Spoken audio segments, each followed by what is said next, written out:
नमस्कार बच्चों, राम राम। कैसे हो आप सब? स्वागत आपका अपने YouTube channel GS with Ashok soda में। तो शानदार, जानदार, बेहतरीन बच्चों क्लास के सामने फिर से हाजिर है आपके लिए करंट अफेयर का सेशन लेके। और करंट अफेयर के सेशन यानी आज 5 मार्च 2025 के करंट अफेयर के इस सेशन के अंदर आप सभी का स्वागत है बच्चों। सभी जुड़ेंगे और इसके अंदर करंट अफेयर ही नहीं, करंट अफेयर के साथ साथ आपको जो क्लास मिलने वाली है वो देखिए, daily current affair plus static GK. तो जितने भी क्वेश्चन हैं साथ साथ आप और हम स्टैटिक जीके भी क्वेश्चन हल करने वाले हैं बच्चों।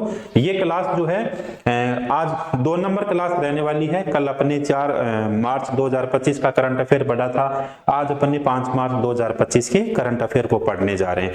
तो सभी बच्चे जुड़ेंगे बहुत बढ़िया तरीके से, कॉपी और पेन लेकर साथ बैठेंगे, एक एक क्वेश्चन को हम नोट करते हुए चलेंगे और उस राज्य से संबंधित जो है खूब सारी जानकारियां अपन पढ़ने वाले हैं।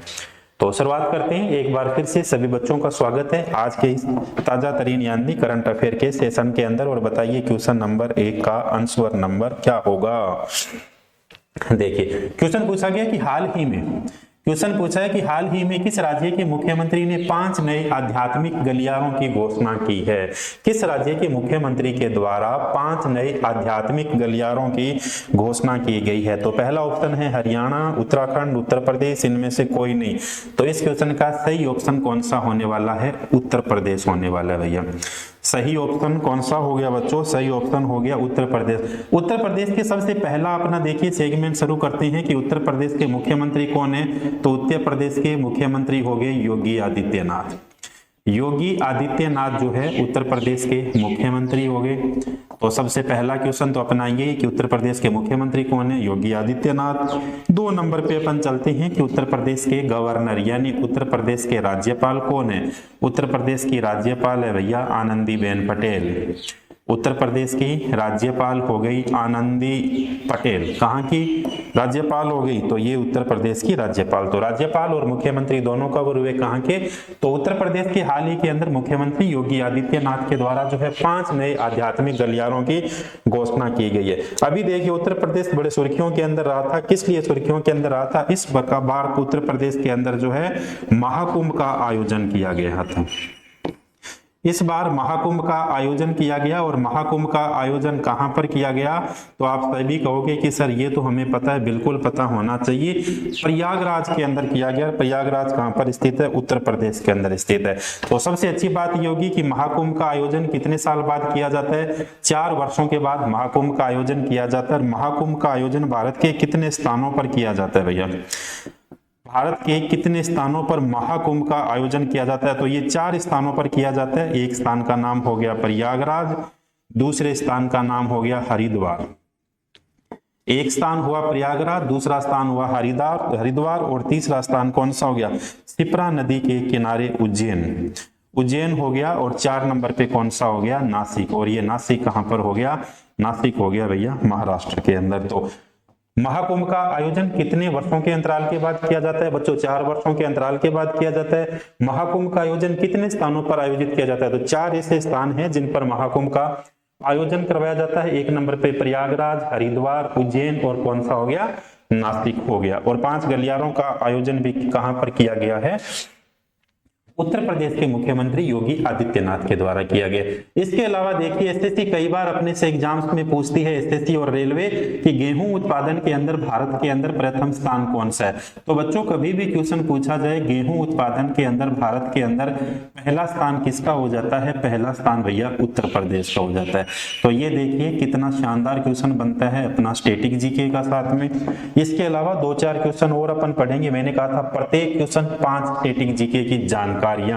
इसके अलावा उत्तर भारत का शास्त्रीय नृत्य कौन सा हो गया? कथक। और कथक कहां का नृत्य हो गया? शास्त्रीय नृत्य हो गया, कथक हो गया भैया उत्तर प्रदेश का। ये लीजिए हर बार एसएससी एग्जाम के अंदर पूछती है कि कथक कहां का क्लासिकल डांस है?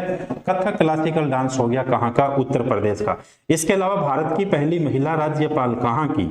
भारत की पहली महिला राज्यपाल कौन बनती है? तो आप बताओगे सरोजनी नायडू बनती है। सरोजनी नायडू कहाँ की बनती है? तो सरोजनी नायडू भी राज्यपाल बनती है उत्तर प्रदेश की। देखो कितने अच्छे अच्छे क्वेश्चन बन रहे हैं।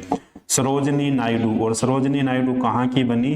पहले इसे संयुक्त प्रांत के नाम से जाना जाता था, वर्तमान में इसे उत्तर प्रदेश के नाम से जाना जाता है। भारत के अंदर सर्वाधिक राज्यसभा और लोकसभा सीटें किस प्रदेश की है?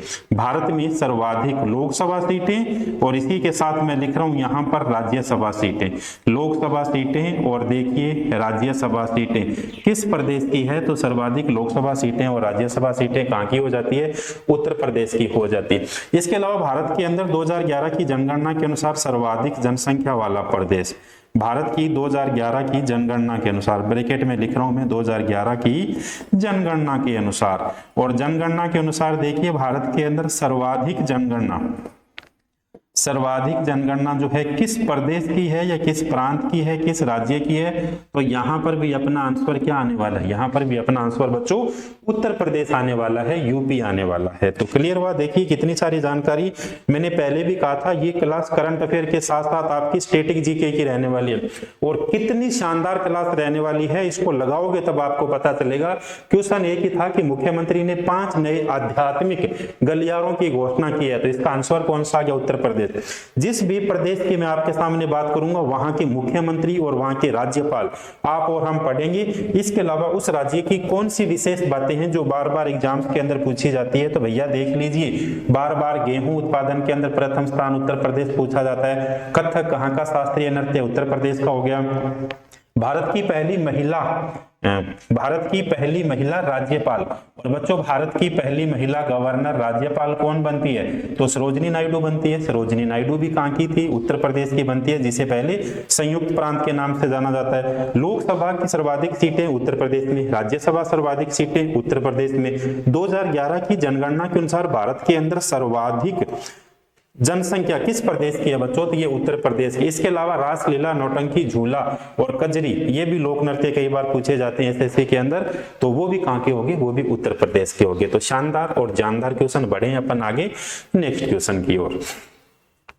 इसीलिए मैं कह रहा हूं आपसे कि साथ साथ बढ़िया से बच्चों स्क्रीनशॉट लीजिएगा, और साथ साथ आप कॉपी और पेन लेकर बैठोगे तो इसलिए सारी की सारी चीजें क्या जो है याद कर पाओगे। ये देखिए क्वेश्चन करंट का हो गया, और ये देखिए सारे के सारे बाकी सारी जानकारियां किसकी होगी? स्टैटिक जीके की सारी जानकारियां होंगी। चलो नेक्स्ट क्वेश्चन की ओर चलते। नेक्स्ट क्वेश्चन में देखिए पूछा गया, हाल ही में किस राज्य सरकार ने चिरांग रिपु हाथी रिजर्व को 8वें राष्ट्रीय उद्यान के रूप में अधिसूचित किया है? हाल ही में किस राज्य सरकार के द्वारा चिरांग रिपु हाथी रिजर्व को भारत के अंदर राष्ट्रीय उद्यान के रूप में अधिसूचित किया है? किस राज्य के अंदर अधिसूचित किया है? क्वेश्चन आपको बढ़िया से दिखाई दे रहा है? बिल्कुल अच्छा दिखाई दे रहा है। असम, मणिपुर, मिजोरम और उत्तर प्रदेश। जो भी बच्चे एसएससी की तैयारी कर रहे हैं, जो भी बच्चा दिल्ली पुलिस की तैयारी कर रहे हैं, असम से संबंधित जितनी सारी बातें हैं आपको रट देनी है, इसलिए कि एग्जाम्स के अंदर बहुत बार पूछी जाती है। तो ये चिरांग रिपु हाथी रिजर्व को 8वें राष्ट्रीय उद्यान के रूप में अधिसूचित किया गया, और ये कहां पर हो गया बच्चों? असम के अंदर हो गया। कहां हो गया? असम। तो इस क्वेश्चन का सही आंसर कौन सा मिलने वाला है? असम मिलने वाला है। असम के सबसे पहले देखिए सीएम, सबसे पहले मुख्यमंत्री कौन है? तो असम के मुख्यमंत्री बताइए कौन हो गए? असम के मुख्यमंत्री हो गए हेमंत विश्व शर्मा। हेमंत विश्व शर्मा, हेमंत विश्व शर्मा कहां के मुख्यमंत्री हो गए? तो बिल्कुल आप कहोगे सर असम के मुख्यमंत्री हो गए। इसके अलावा यहाँ के गवर्नर कौन हो गए? गवर्नर यानी इस राज्य के राज्यपाल कौन हो गए? भैया साथ साथ मैं याद करवा रहा हूं, यहाँ के राज्यपाल हो गए लक्ष्मण प्रसाद आचार्य। कौन हो गए? लक्ष्मण प्रसाद आचार्य। कहाँ के हो गए? ये भी असम के हो गए। तो सबसे पहले दो चीजें कवर हुई नहीं हुई? बिल्कुल कवर होगी। अब अपन वापस चलते हैं क्वेश्चन की ओर। क्वेश्चन में पूछा गया कि चिरांग रिपु हाथी रिजर्व को 8वें राष्ट्रीय उद्यान के रूप में, इसका मतलब असम के अंदर कितने राष्ट्रीय उद्यान हो गए?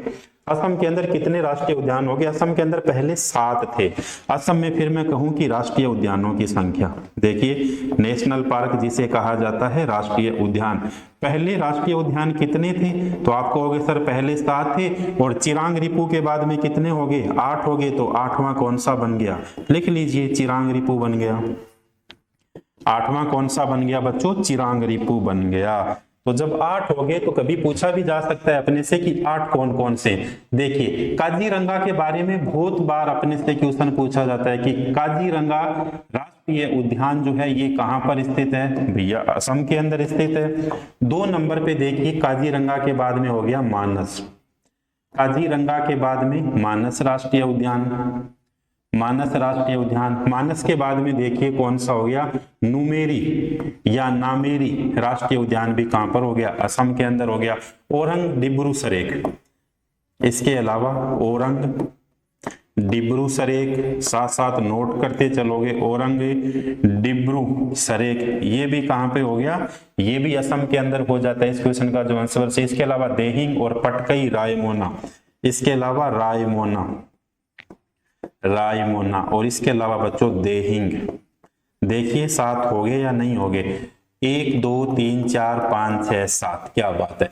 पहला काजीरंगा, 2 नंबर पे मानस राष्ट्रीय उद्यान, 3 नंबर पे नुमेरी, 4 नंबर पे ओरंग, 5 नंबर पे डिब्रू, 6 नंबर पे रायमोना, 7 नंबर पे देहिंग और 8 नंबर का कौन सा हो जाता है बच्चों, चिरांग रिपू हो जाता है। तो कभी अपने से पूछा जाए, और कितनी बार ऐसे देखिए क्वेश्चन पूछती है कि एक सींग वाले गेंडे के लिए कौन सा राष्ट्रीय उद्यान प्रसिद्ध है।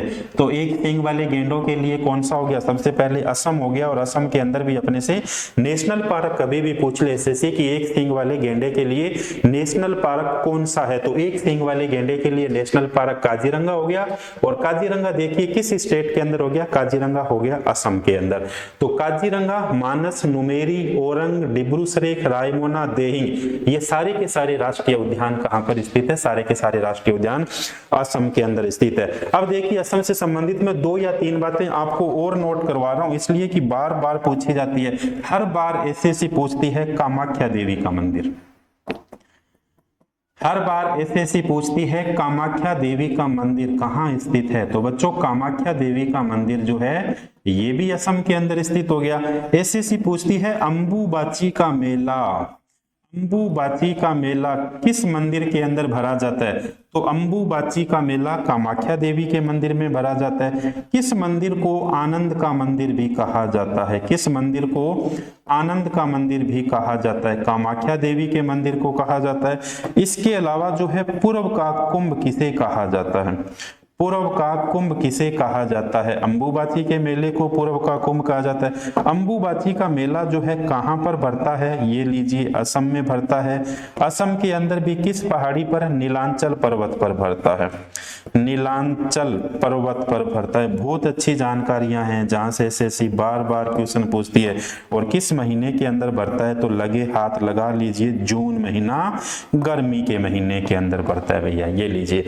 तो ये भी जानकारियां बच्चों किससे संबंधित हो गई, असम से संबंधित होगी, जो बार बार एसएससी क्वेश्चन पूछती है।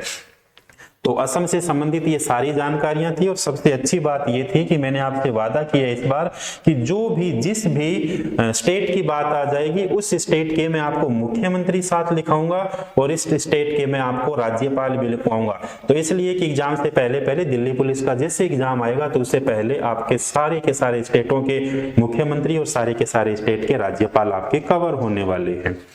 मजा आ रहा है नहीं आ रहा, बिल्कुल क्लास में बिल्कुल आना चाहिए भैया। और साथ साथ नोट करोगे तो आपका सिलेक्शन भी ऐसे, जैसे आप कहोगे सर हमें अलग से कुछ पढ़ने की आवश्यकता ही नहीं पड़ी, कैसे पड़ेगी अलग से पढ़ने की आवश्यकता। चलो अगला क्वेश्चन पढ़ते हैं क्या है। अगले क्वेश्चन में देखो क्या, हाल ही में कहां के रसीकोंडा बीच से ब्लू फ्लैग का दर्जा, ब्लू फ्लैग का दर्जा जो है अस्थायी रूप से वापस ले लिया गया। सबसे पहले ब्लू फ्लैग का दर्जा किसे कहा जाता है, ब्लू फ्लैग समुद्र तटों को दुनिया का सबसे साफ और समुद्री तट माना जाता है। इससे समुद्री तट जहां पर साफ सुथरा उन समुद्री तटों को रखा जाता है, वहां पे जाने वाले लोग हैं उस पानी को पी सकते हैं, उस पानी से नहा सकते हैं। तो उस प्रकार जिन्हें स्वच्छ रखा जाता है उन्हें किसका दर्जा दिया जाता है, उन्हें दर्जा दिया जाता है ब्लू फ्लैग का दर्जा। और अस्थायी रूप से ये वापस किससे ले लिया, अस्थायी रूप से वापस ले लिया विशाखापट्टनम से।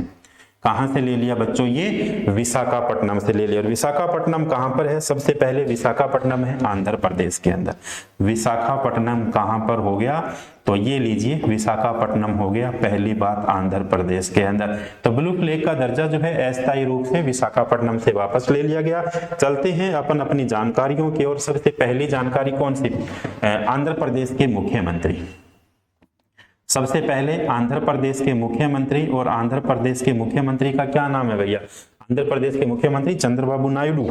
लिखोगे आप साथ साथ, आंध्र प्रदेश के मुख्यमंत्री कौन होंगे, चंद्रबाबू नायडू, चंद्रबाबू नायडू। चंद्रबाबू नायडू बड़ी सुर्खियों के अंदर रहे थे इस बार, अभी 2024 के चुनावों के अंदर सुर्खियों में रहे थे। और एस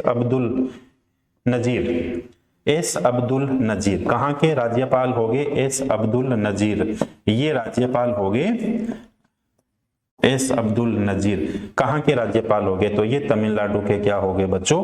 राज्यपाल हो गए। तो सबसे पहला अपना क्वेश्चन क्या हो गया? यहाँ के मुख्यमंत्री कौन है? यहाँ के मुख्यमंत्री एस चंद्रबाबू नायडू हो गए, कहाँ के? आंध्र प्रदेश के हो गए। इसके अलावा यहाँ के राज्यपाल कौन हो गए? तो ये हो गए एस अब्दुल नजीर, यहाँ के गवर्नर या यहाँ के राज्यपाल हो गए। इसके अलावा देखिए क्या और क्वेश्चन पूछे जाते हैं। भाषा के आधार पर बनने वाला भारत का पहला राज्य, कितनी बार क्वेश्चन पूछा गया? भाषा के आधार पर बनने वाला पहला राज्य कौन सा था? बनने वाला पहला राज्य, पहला स्टेट बताइए, पहला स्टेट कौन सा था? पहला राज्य कौन सा था? तो बिल्कुल आंध्र प्रदेश हो गया भैया। कौन सा प्रदेश हो गया बच्चों? आंध्र प्रदेश। आंध्र प्रदेश भाषाई आधार पर बनने वाला कौन सा राज्य हो गया? पहला राज्य हो गया। इसके अलावा जो है भारत का चौथा सबसे बड़ा बंदरगाह कौन सा है? विशाखापट्टनम। भारत का चौथा सबसे बड़ा बंदरगाह, भारत का चौथा सबसे बड़ा बंदरगाह, सबसे बड़ा बंदरगाह। तो ये भारत का चौथा सबसे बड़ा बंदरगाह कौन सा बंदरगाह हो गया? विशाखापट्टनम, तमिलनाडु, जिनके बारे में अपन विशाखापट्टनम, आंध्र प्रदेश, तमिलनाडु नहीं, माफ करना बच्चों, कहां का हो गया? आंध्र प्रदेश का हो गया। इसके अलावा देखिए पूर्वी तट का गहना पूछा जाए किसे कहा जाता है? पूर्वी तट का गहना, पूर्वी तट का गहना किसे कहा जाता है? तो पूर्वी तट का गहना विशाखापट्टनम को कहा जाता है। पूर्वी तट का गहना पूछा जाए किसे कहा जाता है? तो ये लीजिए विशाखापट्टनम को कहा जाता है। अब आंध्र प्रदेश से संबंधित एक और बहुत अच्छा क्वेश्चन पूछा जाता है कि भारत के अंदर जो है आंध्र प्रदेश का शास्त्रीय नृत्य, क्लासिकल डांस कौन सा है? शास्त्रीय नृत्य कौन सा हो गया? तो भैया आंध्र प्रदेश का शास्त्रीय नृत्य है कुचिपुड़ी। कौन सा पुड़ी होगी? कुचिपुड़ी। ये लीजिए, एसएससी बार बार, रेलवे, एसएससी, दिल्ली पुलिस बार बार बच्चों क्वेश्चन पूछता है कि कुचिपुड़ी क्लासिकल डांस जो है, कुचिपुड़ी क्लासिकल डांस कहाँ का हो गया? कुचिपुड़ी क्लासिकल डांस आंध्र प्रदेश का हो गया। अंधे लोग होते हैं जो क्या खाते हैं बच्चों? कच्ची पुड़ियां खा जाते हैं। तो इसीलिए कुचिपुड़ी कहाँ का क्लासिकल डांस हो गया? आंध्र प्रदेश का हो गया। एक बार फिर से देखो इस क्वेश्चन को, कहीं कंफ्यूजन नहीं होनी चाहिए। हाल ही में कहाँ के रसीकोंडा बीच है ये बीच, रसीकोंडा बीच को ब्लू फ्लैग का दर्जा अस्थायी रूप से वापस ले लिया गया। कहां पर? विशाखापट्टनम से वापस लिया गया। विशाखापट्टनम कहां पर है? आंध्र प्रदेश के मुख्यमंत्री चंद्रबाबू नायडू, वहां के राज्यपाल कौन है? एस अब्दुल नजीर वहां के राज्यपाल है। भाषा के आधार पर बनने वाला पहला राज्य आंध्र प्रदेश होता है। भारत का चौथा सबसे बड़ा बंदरगाह कौन सा हो गया? विशाखापट्टनम हो गया। इसी भारत के चौथे सबसे बड़े बंदरगाह को पूर्वी तट का गहना कहा जाता है। तो ऐसे सीधा क्वेश्चन आपसे पूछे कि पूर्वी तट का गहना इनमें से किसे कहा जाता है? तो अपना आंसर कौन सा आना चाहिए? विशाखापट्टनम को कहा जाता है। इसके अलावा क्लासिकल डांस कुचिपुड़ी कहां का हो गया? आंध्र प्रदेश का हो गया। तो ये करंट हो गया, ये आपका स्टैटिक जीके हो गया। बढ़िया से स्क्रीनशॉट लीजिए, फिर अपन नेक्स्ट क्वेश्चन की ओर चलते हैं।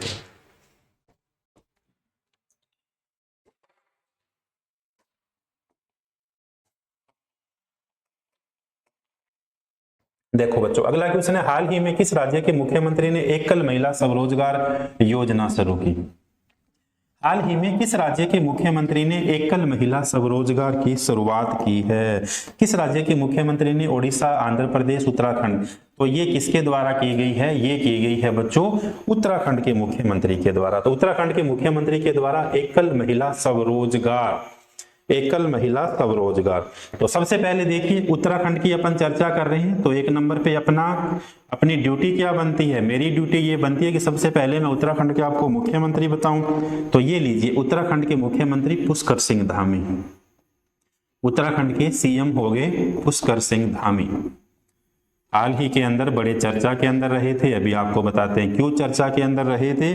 और यहाँ के राज्यपाल कौन हो गए? गुरमीत सिंह। यहाँ के राज्यपाल हो गए गुरमीत सिंह। गुरमीत सिंह यहाँ के क्या होंगे, राज्यपाल होंगे। कहाँ के राज्यपाल होंगे, उत्तराखंड के राज्यपाल होंगे।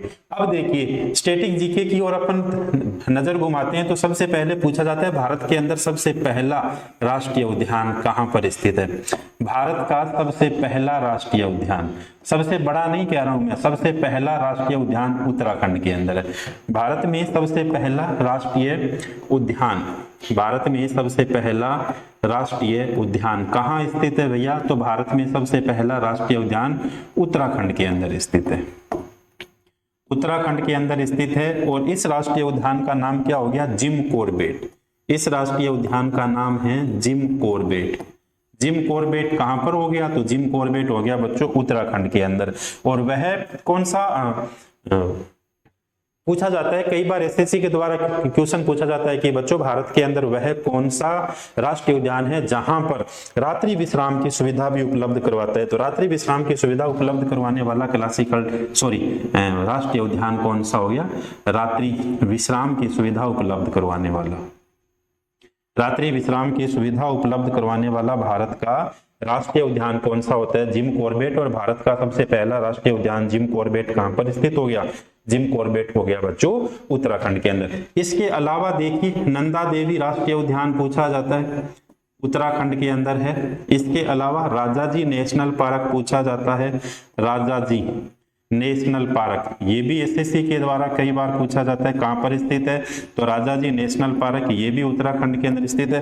वैली ऑफ फ्लावर, फूलों की घाटी बच्चों, वैली ऑफ फ्लावर फूलों की घाटी, तो ये फूलों की घाटी भी कहां पर स्थित है, वैली ऑफ फ्लावर यानी फूलों की घाटी, तो ये भी कहां स्थित हो जाता है, तो ये भी उत्तराखंड के अंदर स्थित हो जाता है। तो ये सारी चीजें उत्तराखंड के। अब आपको सबसे महत्वपूर्ण बात उत्तराखंड के बारे में, हाल ही के अंदर जो है उत्तराखंड के अंदर यूसीसी लागू किया गया। यूसीसी यानी यूनिफॉर्म सिविल कोड। बहुत अच्छा क्वेश्चन बनता है यहां से कि स्वतंत्रता के बाद में यूनिफॉर्म सिविल कोड लागू करने वाला भारत का पहला राज्य कौन सा है, यूनिफॉर्म सिविल कोड। बच्चों यूनिफॉर्म सिविल कोड का मतलब होता है समान नागरिक संहिता। फिर से मैं यहां लिख रहा हूं, यूनिफॉर्म सिविल कोड का मतलब होता है समान नागरिक संहिता, समान नागरिक संहिता। तो यूनिफॉर्म सिविल कोड यानी यूसीसी लागू करने वाला स्वतंत्रता के उपरांत या स्वतंत्रता के बाद भारत का पहला राज्य कौन सा बन गया। तो बच्चों बताओगे भारत का पहला राज्य कौन सा बन गया, तो भारत का पहला राज्य बन गया बच्चों उत्तराखंड। हो गया नहीं, बिल्कुल। तो करंट का बहुत अच्छा क्वेश्चन आपसे पूछा जाएगा कि यूसीसी यानी यूनिफॉर्म सिविल कोड लागू करने वाला भारत का पहला स्टेट कौन सा बनता है, तो भारत का पहला स्टेट सबसे पहले गोवा था, लेकिन गोवा जो है स्वतंत्रता से पहले की बात थी, पुर्तगालियों के अधीन था बच्चों। लेकिन अब पूछा जाए कि स्वतंत्रता के बाद में यूसीसी लागू करने वाला भारत का पहला राज्य कौन सा बन गया, तब अपने को आंख बंद करके जवाब दीजिएगा। और तब कौन सा बन गया, उत्तराखंड। उत्तराखंड के मुख्यमंत्री पुष्कर सिंह धामी ने हाल ही के अंदर जो है यूसीसी लागू किया है, यूनिफॉर्म सिविल कोड लागू किया है। कभी भी अपने से पूछा जाए बच्चों कि भारत के अंदर सामान्यतः कानून कितने प्रकार के होते हैं, तो भारत के अंदर सामान्यतः अपने को कानून मिलते हैं दो प्रकार के। दो प्रकार के कौन कौन से कानून मिलते हैं, एक तो अपने को कानून मिलते हैं क्रिमिनल लॉ। किसी भी देश के अंदर आपसे कहूं कि दो प्रकार के कानून मिलते हैं, एक का नाम हो गया क्रिमिनल लॉ और दूसरे का नाम कौन सा हो जाता है, सिविल लॉ। दूसरे का नाम हो गया सिविल लॉ। अब देखिए दो प्रकार से हो गए, तो किसी भी सामान्यतः किसी भी देश के अंदर दो प्रकार के कानून होते हैं। एक कानून का नाम हो गया क्रिमिनल लॉ, चोरी की है, डकैती की है, हत्या की है, मारपीट की है, ये सारे के सारे मामले किस में आएंगे, क्रिमिनल लॉ के अंदर आएंगे।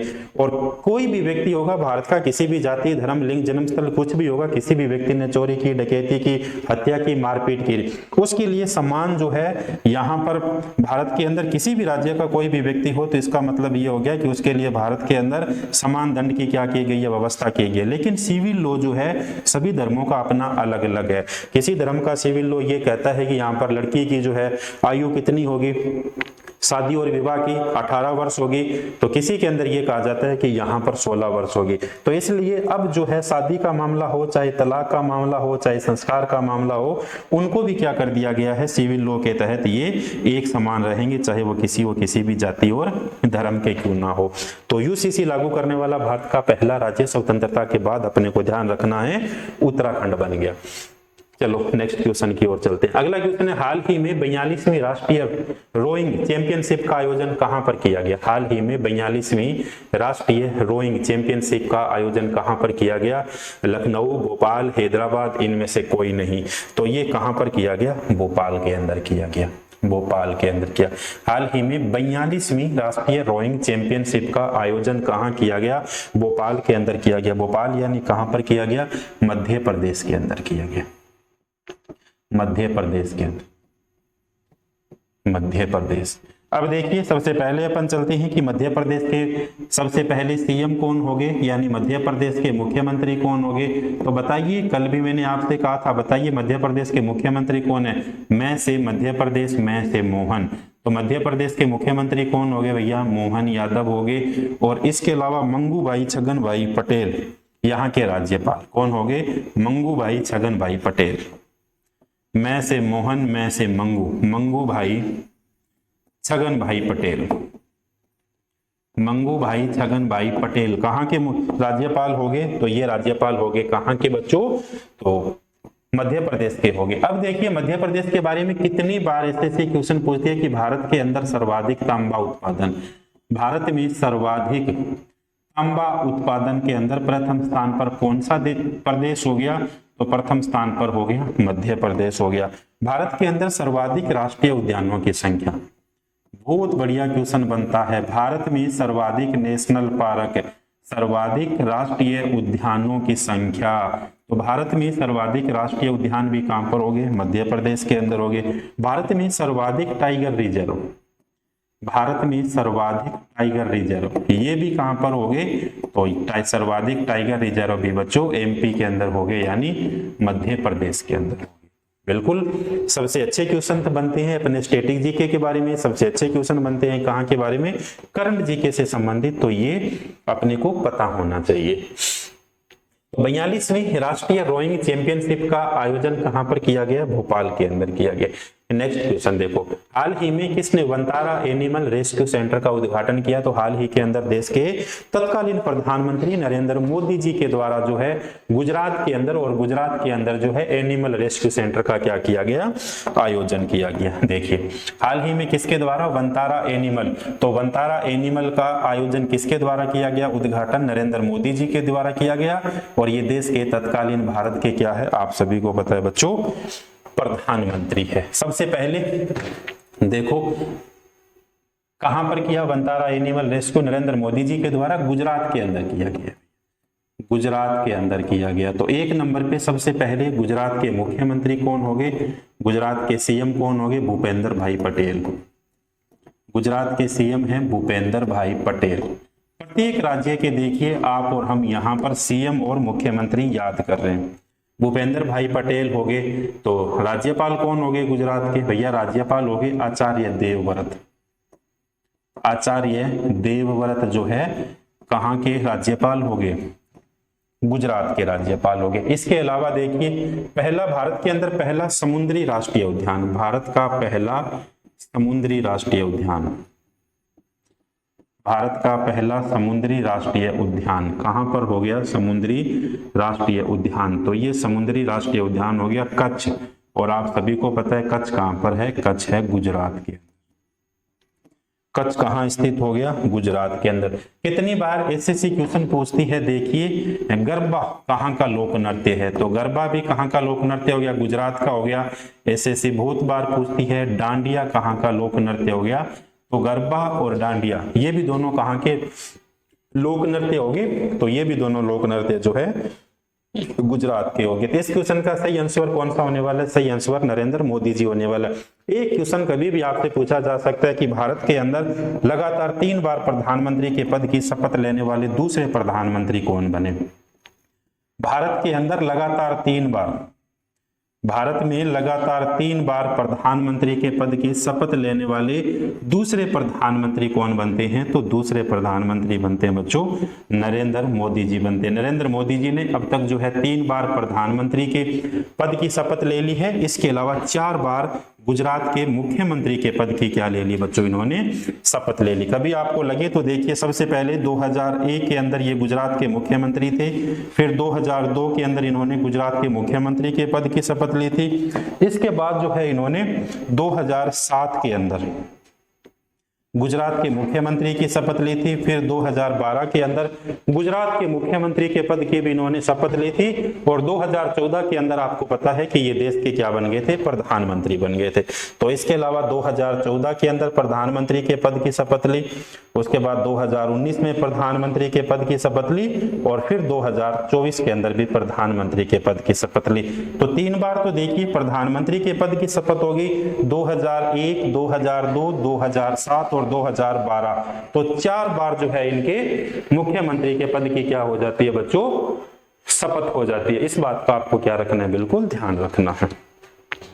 तो नोट करोगे इस क्वेश्चन को, और इसके साथ जो अपन बढ़ते हैं नेक्स्ट क्वेश्चन की ओर और देखते हैं अगले क्वेश्चन के अंदर क्या पूछा गया है। चलो देखो, अगला क्वेश्चन है, हाल ही में किस राज्य में साइबर अपराध फोरेंसिक्स और कानून पर कार्यशाला आयोजित हुई।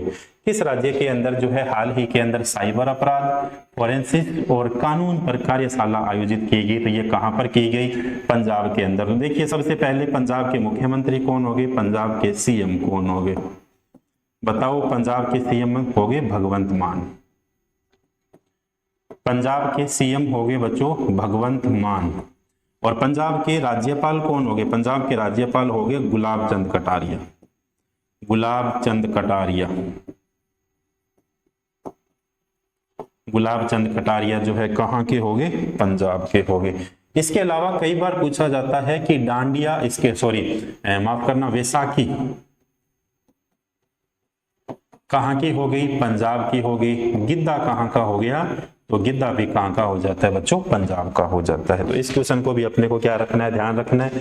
बढ़ते हैं आज के लास्ट क्वेश्चन की ओर, यानी अंतिम क्वेश्चन की ओर। अगला क्वेश्चन है, हाल ही में खेलो इंडिया विंटर गेम 2025 के दूसरे फेज का आयोजन कहां पर किया गया है। तो विंटर गेम जो है इनके दूसरे फेज का आयोजन कहां पर किया गया, दूसरे फेज का आयोजन गुलमर्ग, ईटानगर, मनाली, इनमें से कोई नहीं। तो ये कहां पर किया गया है, गुलमर्ग के अंदर। और गुलमर्ग कहां पर हो गया, जम्मू एंड कश्मीर के अंदर हो गया। गुलमर्ग कहां पर हो गया बच्चों, जम्मू एंड कश्मीर के अंदर हो गया। तो सबसे पहले जम्मू एंड कश्मीर के अंदर हो गया। तो यहाँ के सीएम कौन हो गए जम्मू एंड कश्मीर के, अमर अब्दुल्ला। अमर अब्दुल्ला ये हो गए बच्चों यहाँ के मुख्यमंत्री हो गए। और यहाँ के उपराज्यपाल कौन हो गए, मनोज सिन्हा।